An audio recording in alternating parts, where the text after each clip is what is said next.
Good morning, guys. I actually wanted to jump online today and tell you guys that I have my first interview this morning, and I want to share with you guys some of the thoughts that I'm going through, some of the feelings, and encourage you that if you are an older adult and you're going back to trying to find a job, a better job, or something, whatever it is that you're looking for the job market, I want to encourage you to keep going because it is possible. There are companies that will call you. You might end up getting more rejection emails. I have gotten 2 rejection emails. And like I've said in my previous videos, I really do think that I will get more rejection emails, but I do have my first interview today. And so I am actually recording this before I go to my interview and enjoying a cup of coffee before I go, but I'm going to record this video right now. And then after the interview, I'll probably jump back online and finish this video and kind of share with you what happened in the video, how it went, and how I feel that maybe yay or nay, I'll take the job.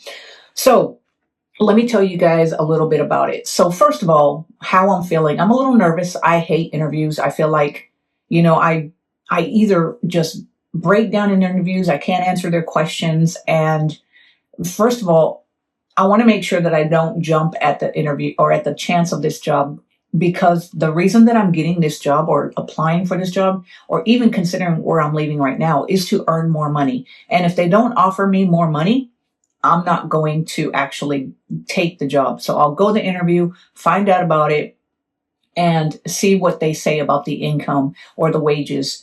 Now, I'm not expecting it to be a ton of money, but I am expecting it to pay more than what I'm earning right now, or otherwise, what is the purpose of actually accepting this job? So let me share with you guys. I'm not going to tell you the name of the company that I have this interview with, but I'm going to tell you a little bit about what the duties and responsibilities will be if I get hired, and why I decided to apply for this job.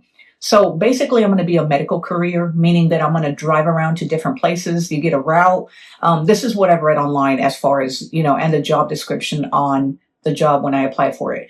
Basically, you drive around to you have a little set route.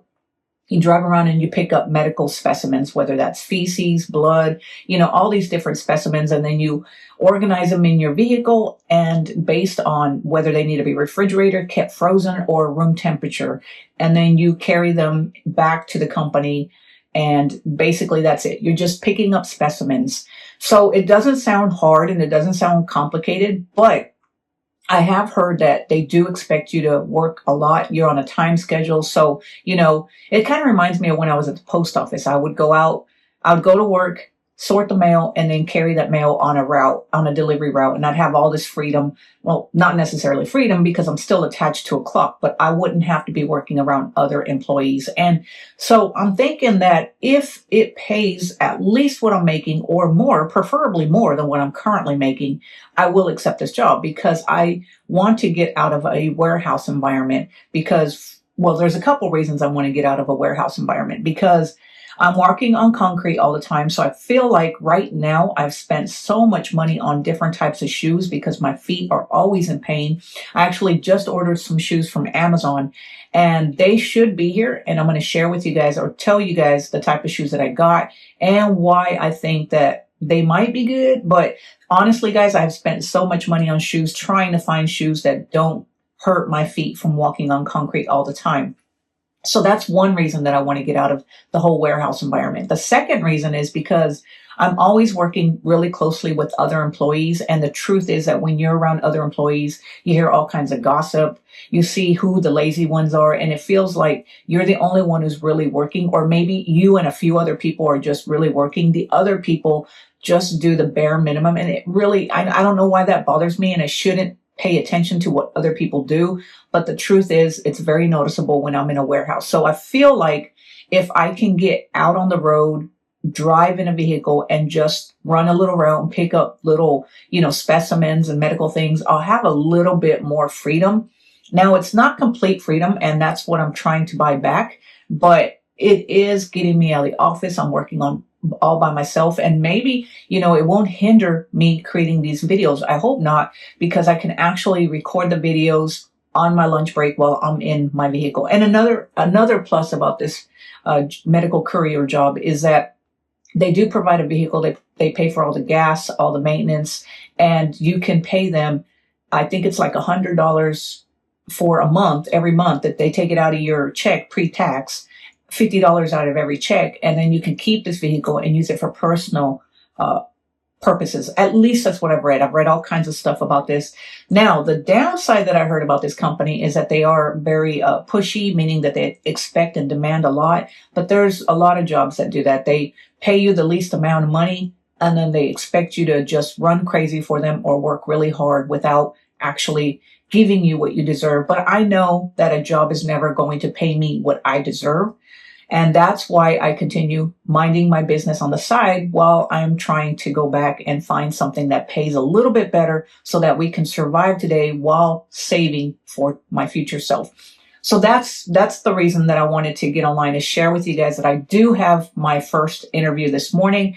I am a little nervous. I don't know how it's going to go. I don't know what to expect. Like I said, I do hate going to interviews, but it's not that I've gone to an interview in a long time. It's been over a year since I went to an interview. And actually, the interview for the job that I have right now wasn't really an interview, because I pretty much had that job when I went in to talk to the manager, because somebody that worked at the company referred me to the company, and they pretty much were going to hire me on the spot. I don't see I didn't sit down and have a regular interview. So this is actually my first interview in several years. And so I am a little nervous. I don't know what to expect. I want to make sure that I don't jump at the job just because it sounds like it's going to be a good fit for me, to give me back a little bit of freedom, being out of the warehouse, helping my feet. And that's the one thing, in the past where I've gone to interviews before,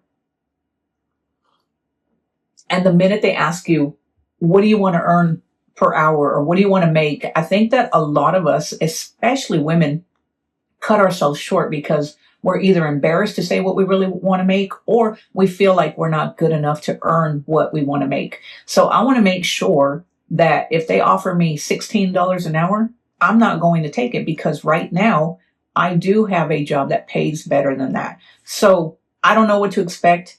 I don't know, anything about this, but I just wanted to get online and share with you guys that I do have an interview this morning, and I am a little nervous, and actually I'm feeling a little, I don't know what it is, but at 52 years old, I never thought I'd be going looking for another job. I thought by now, I'd have my life together and things would look rosy, and I'd actually be looking for when I was going to retire. But the truth is, guys, I didn't save and invest. I didn't think about retirement because that wasn't something that I thought about as I was older or as I was younger, and nobody taught me that. And the truth is that if you're a Gen Xer like me, chances are, if you're in the same situation as I am, maybe you thought about it, but maybe you hit some obstacles along the way, because life is not, just a super rosy thing. It does have a lot of curves. It does have a lot of curveballs that throw it at you. And then if you end up having to have a lot of hardships, everyone's personal life is different. So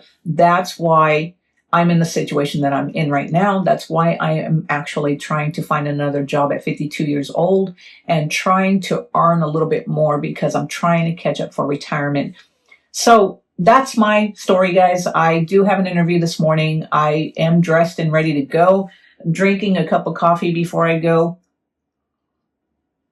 and just wanted to get online and share with you guys the whole, because I have shared with you guys my rejection emails, and I wanted to share with you guys that if you are looking for a job and you're older, I know I've said a lot of times there's age discrimination, and I'm not going to say there isn't, but the truth is there are companies out there that will still hire you. You just have to keep submitting those resumes, those applications, and just keep going. Now, like I said, there's no guarantee that I'm going to take this job, and I will still have to get back out there in the job market and do what I need to do to try to find something that pays better. And there's no guarantee that I will find something that pays better. And that's why I continue to mind my own business on the side, because eventually I want to buy my freedom back. That's really what I want, is my freedom. I don't want to be tied to a job forever. I want to make sure that I can live life on my terms. So anyway, guys, I wanted to create this quick video. This is the first part. This is me getting ready for my interview, drinking a cup of coffee. My interview is at 10 o'clock this morning and today. And then I will get back online after the interview, and I'll let you know how it goes, and we'll see whether or not I take it, whether or not it's something that I think I'll enjoy, or if I'm going to stay where I'm at right now. So make sure that you stay tuned, guys. The second part of this video, I'll let you know how it went. I'll see you in a bit. All right, guys. So I just got done with the job interview and I wanted to share with you guys what happened, what we talked about, and whether or not I'm going to accept the job. So I was hoping that I would be able to create this video, the second half of this video, and share with you guys what the pay is going to be and whether or not I'm actually taking the job. But the truth is we didn't talk about money, and I did ask him about the pay, but I'm not going to discuss that right now. Make sure you keep watching because I'm going to share with you guys what he told me about the pay and why I've decided to just keep moving to the next step. So the first thing I want to share is in the interview, he didn't actually treat it like an interview. He actually was telling me what the job entails, told me all the duties, the benefits, everything that the job has to offer. That way, I guess he wanted me to think about the benefits and everything good about the job. So basically, like I said, guys, in a roundabout way, what I would be doing in this job, as I said, it is a medical courier job. So I would just be picking up specimens. My hours would be 12 o'clock p.m. to 8:30 p.m. Monday through Friday. So while I'm not a huge fan of those hours, they are a little bit better than what I'm doing right now. It would be a full-time job, 40 hours a week, Monday through Friday. So I would be giving away more of my time. Now, the reason that I am kind of okay with this is because I thought I'd be on the road. I'd have a little bit of more time to maybe create videos or just, not have to be in the same toxic environment that I'm in right now. Because I told you right now, I work in a concrete floor. Let me get some water. I work on concrete flooring, and that is horrible on my feet. I've had a couple of ingrown toenails just from walking on concrete floor and having to work around people that I see that are lazy, going out and picking up specimens, getting in the car, listening to radio or podcast or something. Then to me, that sounded kind of cool. But the thing is, he said the route that I'm on would have, I think it's 412, maybe I'm not right. Maybe I'm wrong, but he said it'd be 112 miles a day that I'd be doing round trip. In the mornings, I leave from my house, go to the warehouse, clock in, pick up the specimens and everything, arrange them back in the vehicle according to how the specimens need to be kept, whether that's refrigerated, frozen, or room temperature. I don't know how that would be set up, but they would train me how to do this. Somebody would ride with me for a week or two and we'd go run the route. I'd learn how to work the phone that they supply, which specimens to pick up, how to arrange the specimens. So, and then on top of all that, guys, there would be like 40 to 50 hours of training that I would need to do online as well too. And then also, because my route has an hour and a half downtime, I would be required to go to the warehouse during that hour and a half and help out in the warehouse. So I'll have to learn how to do the warehouse as well too.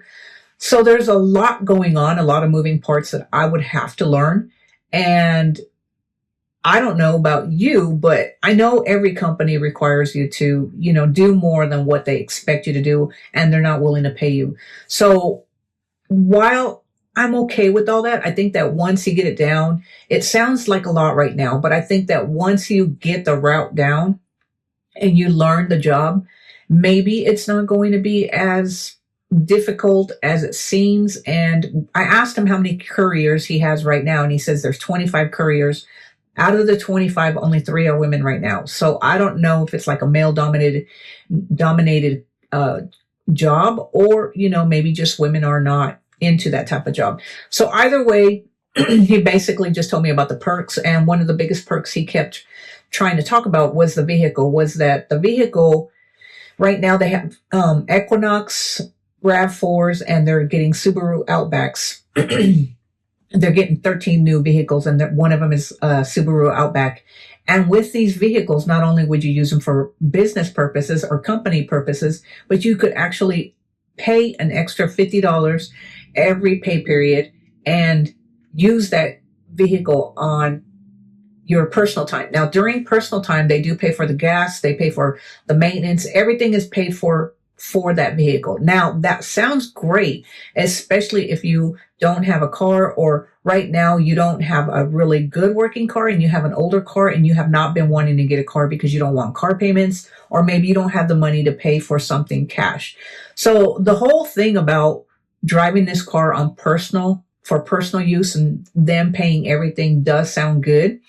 And he was trying to make it sound like that's a great benefit. And it can be a good benefit. But for me right now at this stage in my life, the money is more important, because even though I can drive this car on personal use, we have a car that we use that is in good shape. Actually, we have two cars. Even though my second car that I use for work is not the best car, it still drives very good. It's a Toyota Prius. It runs great. I have no problems with it other than the paint job.